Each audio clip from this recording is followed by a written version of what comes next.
Hello दोस्तों। आप सभी का स्वागत है आप सभी का अपने यूट्यूब चैनल परीक्षा की शिक्षा में। आई होप कि आप सभी अच्छे होंगे, आपकी तैयारी एकदम अच्छे तरीके से चल रही होगी। ठीक है, तो आप सभी से एक रिक्वेस्ट है, अगर हमारे चैनल पर पहली बार है, चैनल पर नए हैं तो चैनल को सब्सक्राइब करके आप हमसे जुड़ जाइए। हम रेगुलर बेसिस पर आपकी यूपीएससी पीटी की तैयारी करवा रहे हैं। और इसके पहले की प्रैक्टिस सेट की क्लासेस अगर आपने हमारी नहीं देखी है, हमारे चैनल पर उसकी प्लेलिस्ट है, आप एक बार जाकर उसको जरूर देखिए। तो चलिए आज की क्लास स्टार्ट करते हैं। चोल अभिलेखों के अनुसार जैन सभाओं को दान दिए जाने वाली भूमि को क्या कहा जाता था? तो आपका उत्तर हो जाएगा पल्ली छनादम। ठीक है, जो ऑप्शन आपका पे सी दिया गया आपका राइट आंसर होगा। और जो स्कूल के लिए दान दी जाती थी भूमि, उसके लिए साला भोग कहा जाता था। और जो आपका विलना नवगाई है, ये आपका जो गैर ब्राह्मण थे, उनको जो भूमि दान दी जाती थी उन्हें कहा जाता था। और ब्रह्मदेया किसे कहा जाता था? तो ब्राह्मणों को। ठीक है, ब्राह्मणों को जो भूमि दान दी जाती थी उसे कहा जाता था ब्रह्मदेया। चलिए नेक्स्ट क्वेश्चन देखते हैं। आपका 2 नंबर है। दिल्ली में अलाउद्दीन खिलजी के शासनकाल की अवधि क्या थी? दिल्ली में अलाउद्दीन खिलजी के शासनकाल की अवधि क्या थी? तो आपका उत्तर हो जाएगा 1296 से 1316। ठीक है, इसकी स्थापना कब हुई थी खिलजी वंश की? तो देख लीजिए, खिलजी वंश की स्थापना आपकी हुई थी 1290 में। ठीक है, और 1290 से 1296 तक किसने शासन किया था? तो फिरोज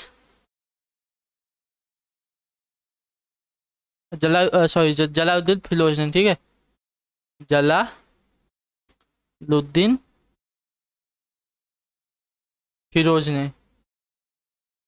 ठीक है, और इसका शासन उसके बाद आपका 1296 से 1316 तक आपका अ, अलाउद्दीन खिलजी ने इस पर शासन किया था, याद रखिएगा। और टोटल शासनकाल कब तक था? तो 1320 ईस्वी तक। ठीक है, 1290 से 1320 ईस्वी तक पूरा शासनकाल था खिलजी वंश का, 1320 ईस्वी तक। चलिए नेक्स्ट क्वेश्चन देखते हैं अभी आपका। तीसरा नंबर, पाल साम्राज्य भारत के किस हिस्से से संबंधित है? तो आपका उत्तर हो जाएगा पूर्वी हिस्से से। ठीक है, जो ऑप्शन आपका पे बी दिएगा आपका राइट। पाल साम्राज्य का शासनकाल की बात करें तो 750 ईसा पूर्व से 1174 ईसा पूर्व तक। ठीक है, इसने भारत के पूर्वी भाग पर शासन किया था।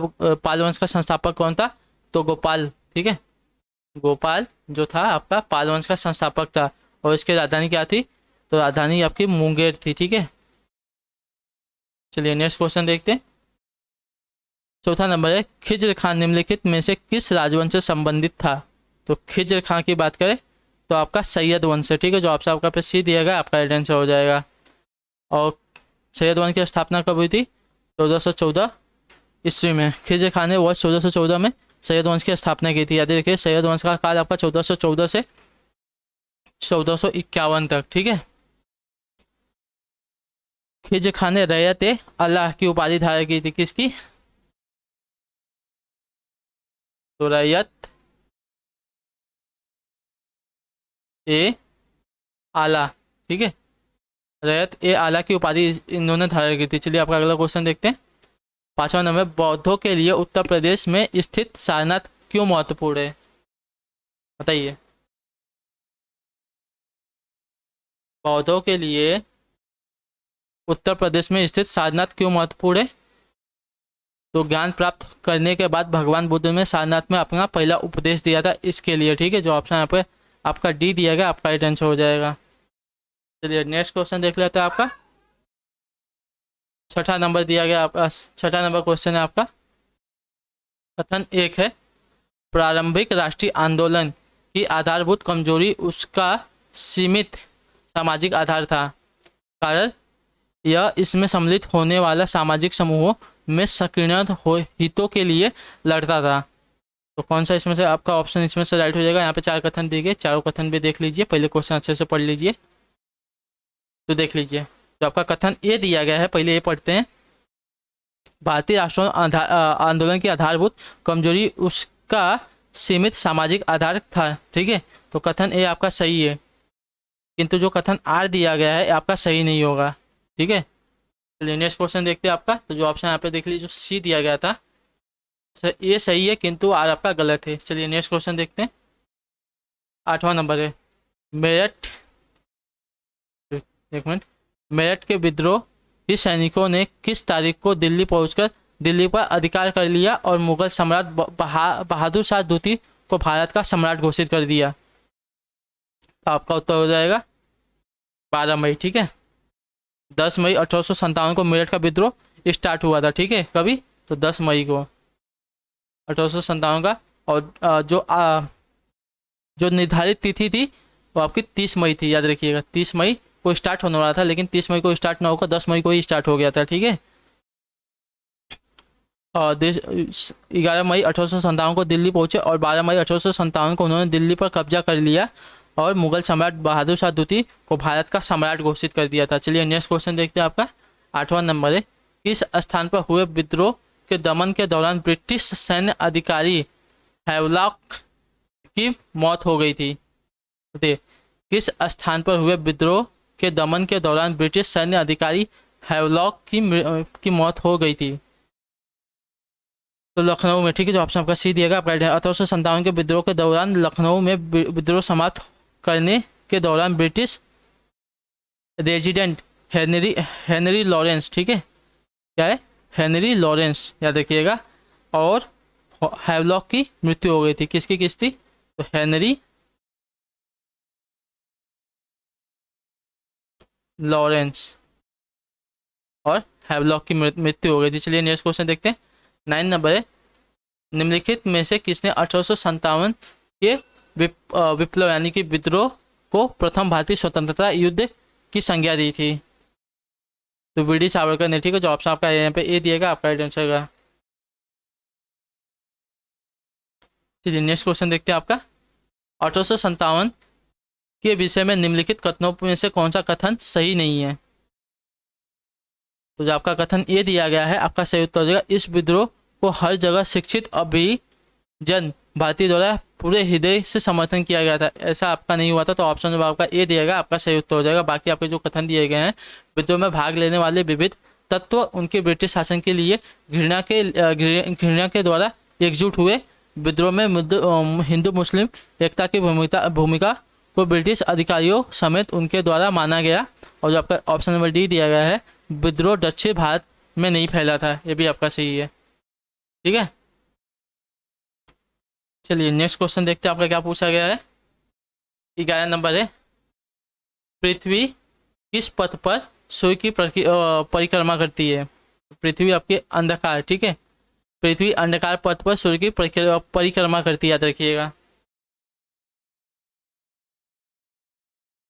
पृथ्वी सौर मंडल का एक ग्रह है। पृथ्वी अपने अक्ष पर पश्चिम से पूर्व की ओर घूमती है। ठीक है, कहाँ से? तो पश्चिम से पूर्व की ओर घूमती है।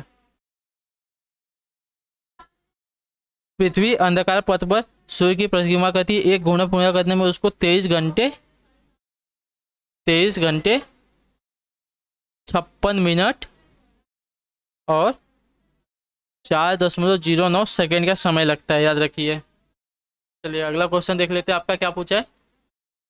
12 नंबर है, एक संसाधन के रूप में मिट्टी के कटाव और ह्रास को मिट्टी के संबंध में प्रमुख खतरा माना जाता है। निम्नलिखित में से कौन सा विकल्प मिट्टी के संरक्षण का सर्वोत्तम उपाय नहीं है?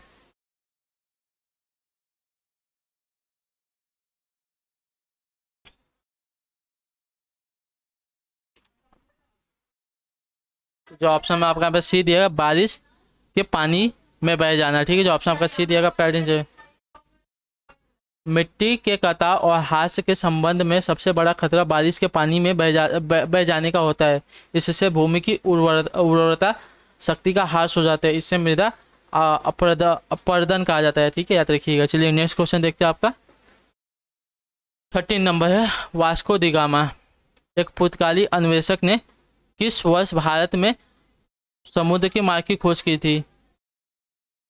तो 1498 ईस्वी में। ठीक है, वास्को डी गामा पहला पुर्तगाली यात्री था जो केप ऑफ गुड होप होकर भारत के कालीघाट केरल, मतलब कालीघाट जो केरल का तट है वहां पर पहुंचा था। कहाँ पे?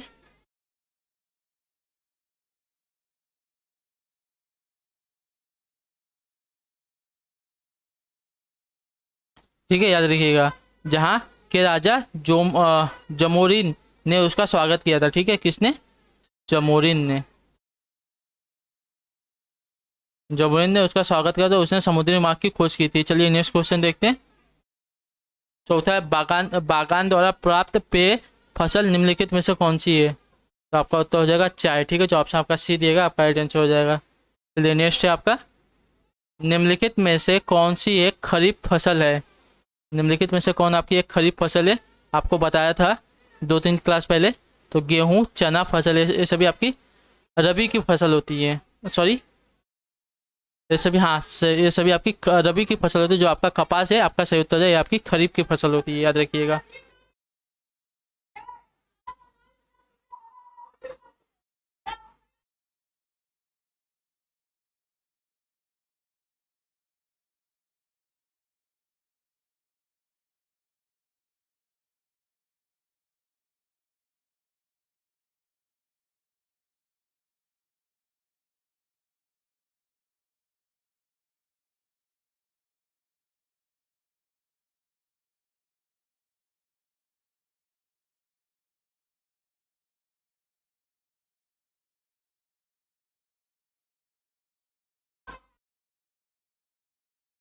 चलिए नेक्स्ट क्वेश्चन देखते हैं आपका 16 नंबर। निम्नलिखित विकल्पों में से किसे भारत और चीन के बीच प्रभावी सीमा कहा जाता है? तो आपका उत्तर हो जाएगा, एक मिनट रुक जाइए, मैकमोहन रेखा को। ठीक है, जो ऑप्शन आपका यहाँ पे ए दिया गया आपका राइट आंसर हो जाएगा। मैकमोहन रेखा है जिसे भारत और चीन के बीच जो प्रभावी सीमा है वो कहा जाता है। चलिए नेक्स्ट क्वेश्चन देखते हैं। आपका 17 नंबर क्या है? 1937 में चेन्नई में मुथाया चिदम्बर चेट्टियार ने निम्नलिखित बैंकों में से किस बैंक की स्थापना की थी? तो आपका उत्तर हो जाएगा इंडियन ओवरसीज बैंक की। ठीक है, जो ऑप्शन आपका ए दिएगा आपका इंडियन ओवरसीज बैंक की स्थापना कब हुई थी? तो 10 फरवरी 1937 को, याद रखिएगा। चलिए नेक्स्ट क्वेश्चन देखते हैं। 18 नंबर है, भारत में केंद्रीय राजस्व बोर्ड अधिनियम को किस वर्ष में लागू किया गया था? तो आपका उत्तर हो जाएगा 1963 में। ठीक है, जो ऑप्शन आपका ए दिएगा राइट में। भारत में केंद्रीय राजस्व बोर्ड अधिनियम आपका 1963 के माध्यम से किया गया था। चलिए नेक्स्ट क्वेश्चन देखते हैं। आपका 19 नंबर है, राज्य वित्तीय निगम अधिनियम किस वर्ष में पारित किया गया था? इस अधिनियम में राज्य वित्तीय निगमों की स्थापना का प्रावधान है। तो क्या है? राज्य वित्तीय निगम अधिनियम मार्च 1951 में पारित किया गया था। इस अधिनियम के तहत वित्तीय निगमों की स्थापना का प्रावधान है। यह निदेशक मंडल के नियंत्रण में काम करता है। ठीक है, चलिए नेक्स्ट क्वेश्चन देखते हैं। आपका 20 नंबर आपका क्या पूछा गया है? जीएसटी के संबंध में जीएसटी आई एन, ठीक है, जीएसटी आई एन का पूर्ण रूप क्या है?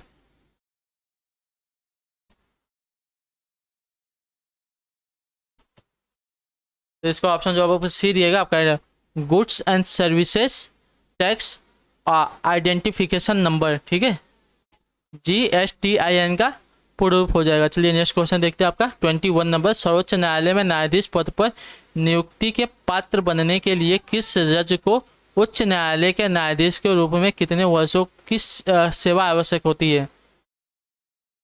उत्तर हो जाएगा आपका 5 वर्षों की। ठीक है, जो ऑप्शन आपका बी दिएगा आपका संविधान के अनुच्छेद 124 के अनुसार सर्वोच्च न्यायालय में न्यायाधीश की नियुक्ति हेतु भारत की नागरिकता के साथ साथ उच्च न्यायालय में 5 वर्ष तक तथा जज या 10 वर्ष तक अधिवक्ता के रूप में कार्य करने का अनुभव होना चाहिए। सर्वोच्च न्यायालय तथा उच्च न्यायालय के न्यायाधीश राष्ट्रपति द्वारा नियुक्ति किए जाते हैं, याद रखिएगा। चलिए आपका अगला क्वेश्चन है 22 नंबर, किस समाज सुधारक और राजनेता को प्यार से बाबा साहेब कहा जाता था? तो ये तो आप सभी को पता होगा, अम्बेडकर को। ठीक है, 24 अप्रैल 1891 के मऊ मध्य प्रदेश में जन्मे डॉक्टर भीमराव अंबेडकर को बाबा साहेब के नाम से जाना जाता था। ठीक है, याद रखिएगा। इनका जन्म कब हुआ था? तो 14 अप्रैल 1891 को, याद रखिएगा। चलिए नेक्स्ट है आपका 23 नंबर, किसी नए राज्य के गठन के लिए भारतीय संविधान की किसी अनुसूची में संशोधन करने की आवश्यकता होती है? मतलब किस अनुसूची में संशोधन करने की आवश्यकता होती है आपकी? तो ऑप्शन आपका जो बी दिया गया है, प्रथम, राज्य के पुनर्गठन के संबंध में प्रथम अनुसूची में संशोधन किया जाता है। प्रथम अनुसूची में राज्य व केंद्र शासित प्रदेशों की सूची है। अन्य प्रशासनगत अनुसूचियां को एक्स वाई मतलब या वाई में अलग किया गया है आपकी। चलिए नेक्स्ट क्वेश्चन देखते हैं आपका क्या पूछा गया है। 24 नंबर, भारत के राष्ट्रपति का कार्यकाल कितने वर्षों का होता है? तो भारत के राष्ट्रपति का कार्यकाल आपका होता है 5 वर्षों का। ठीक है, जो ऑप्शन आपका पास सी दिएगा आपका राइट आंसर हो जाएगा। संविधान में राष्ट्रपति का कार्यकाल 5 वर्ष नियत और राज्यपाल उपराष्ट्रपति लोकसभा तथा विधानसभा का कार्यकाल भी 5 वर्ष तक का ही होता है। राष्ट्रपति को संसद महाभियोग प्रस्ताव द्वारा पद से हटा सकती है। ठीक है, याद रखिएगा। चलिए आपका अगला क्वेश्चन है 25 नंबर, निम्नलिखित में से कौन सा गांधीवादी दर्शन का हिस्सा नहीं है? तो आपका जो ऑप्शन है यहाँ पे सी दिएगा आपको व्यवसाय राइट आंसर हो जाएगा। व्यवसाय गांधीवादी दर्शन का हिस्सा नहीं है, लेकिन अहिंसा, सत्याग्रह, ब्रह्मचर्य व इसके साथ ही टिपसिप आत्मनिर्भरता सदैव गांधीवाद दर्शन के भाग हैं, याद रखिएगा। चलिए नेक्स्ट क्वेश्चन देखते हैं आपका क्या पूछा गया है। 26 नंबर है, निम्नलिखित में से किसका उपयोग परमाणु रिएक्टर में मदक मतलब मॉडरेटर के रूप में किया जाता है? तो ग्रेफाइट का। ठीक है, जो ऑप्शन आपका पीपी दिएगा आपका राइट आंसर हो जाएगा। चलिए अगला क्वेश्चन देखते हैं आपका क्या पूछा गया है। 27 नंबर, निम्नलिखित में से कौन सा कथन जैविक खेती के विषय में उपयुक्त नहीं है? उत्तर हो जाएगा आपका यह रसायनों और उर्वरकों के अधिकतम उपयोग पर आधारित कृषि है। ठीक है, जो ऑप्शन आपका बी दिएगा आपका राइट आंसर हो जाएगा। रसायनों और उर्वरकों के अधिकतम उपयोग पर आधारित कृषि है। ठीक है, चलिए नेक्स्ट क्वेश्चन देखते हैं आपका।